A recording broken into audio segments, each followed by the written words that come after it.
Hello, I am Richard A. Boxall, and this is my short and almost daily podcast in which I chronicle my life and attempt to be a writer by writing daily-ish. You're listening to the diary of a wannabe writer, Season 3. Hello, today is Thursday the 18th of June 2026. Welcome to the show. I'm not quite sure why I'm feeling as good as I am today. It's very strange. I flew home from Mumbai in India, which was where I spoke to you last. And because of the time difference, my alarm call was on UK time, 2:30 this morning. Craziness, which was actually, this is a 4.5 hour time difference. It's 5.5 hours adrift from GMT, but obviously because we're on British summertime, it means the time difference between us and Mumbai is 4.5 hours. So local time, getting up at 2:30 in the morning was 7 a.m. and we were picked up at 8 a.m. Or 3:30 in the morning. And it was fine. Did the flight. Oh, I said then. I was very conscious of the fact that I haven't said it until then. Yeah, so took the flight home, and yeah, I ended up working in first class because we flew back on a different aeroplane to the one we flew out on, and I haven't worked in first for a couple of months now, so that was nice to get back to it. It was all right, quite enjoyed it, and yeah, but what was really weird was that we landed, and I was conscious of the fact that normally the time I'm in most pain with my hip is that last bit of the day. You know, as we're getting the passengers off, as we're doing our final security checks and bits and pieces we have to do on the plane before we leave it, and then walking to the train, or because we have, depending which gate we've landed at, but getting back to the car, basically walking through the terminal I'm usually really feeling it, and for some reason today I wasn't. I mean, don't get me wrong, there's not zero sensation at all. I can still feel that it's not normal, but it's not painful. Normally by the end of a flight, I can't wait to sit down and do nothing. So when we arrived in Mumbai, everybody else was making plans to go out to dinner. I got my key and just shot off to my room because I didn't want to do anything else. And that's one of the reasons I didn't meet the rest of the crew for dinner. I just went and had something in the hotel because I was just in pain and just wanted to chill. And this afternoon, I'm not. So we landed at about, it was supposed to be 3 o'clock.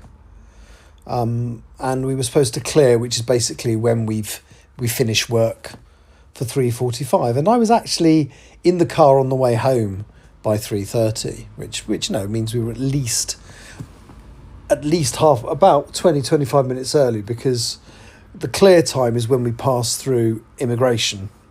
It's not when I get back to the car. So that's, I feel really weirdly upbeat. Don't get used to it. But I am also tired. So it was a very long day.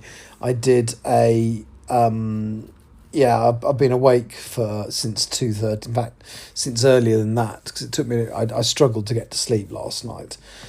And on the way home, I did stop and have a really nice coffee. I say really nice coffee. It was probably a really horrendously bad for me coffee.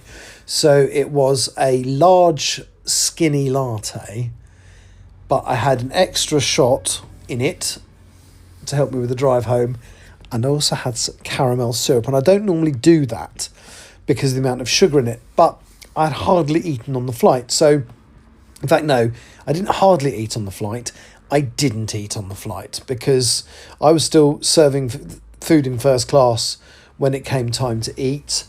And basically in first class, you have this thing where you can serve the customer food when they want it. So it's not set food delivery times like it is in every other cabin. In first, they say, I want it in 2 hours, I want it in 3 hours, I want it in 20 minutes, and we do that.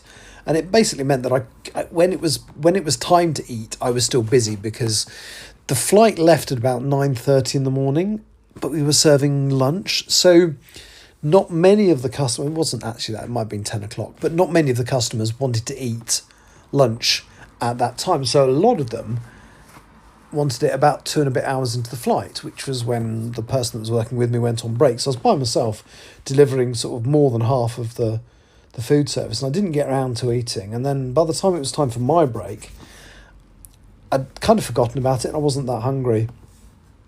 So all I've eaten today, this really should be in tomorrow's show, all I've really eaten today was I had a couple of Cokes to keep me going, I had a couple of sweet teas with sugar to keep me going, and then I had that latte that I talked about. So I've only had about 500 calories today.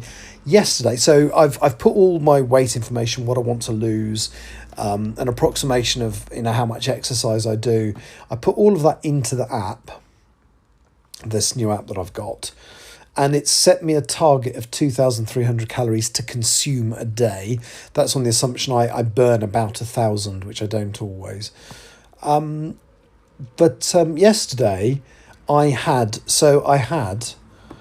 in the hotel, I had, my starter was a lovely chicken tikka, not with rice, just like as a starter. It was absolutely delightful. It was about 300 calories. Then I had a butter chicken, which was very naughty, with some naan bread, and that was about 900 calories.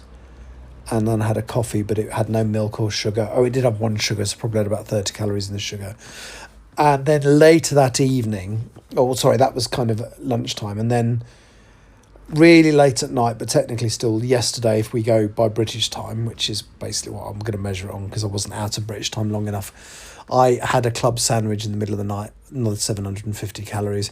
So I came in at just under 2,000 calories for the day. My basal rate is around the 2,300 mark, so it wasn't massively in deficit, but it was in deficit.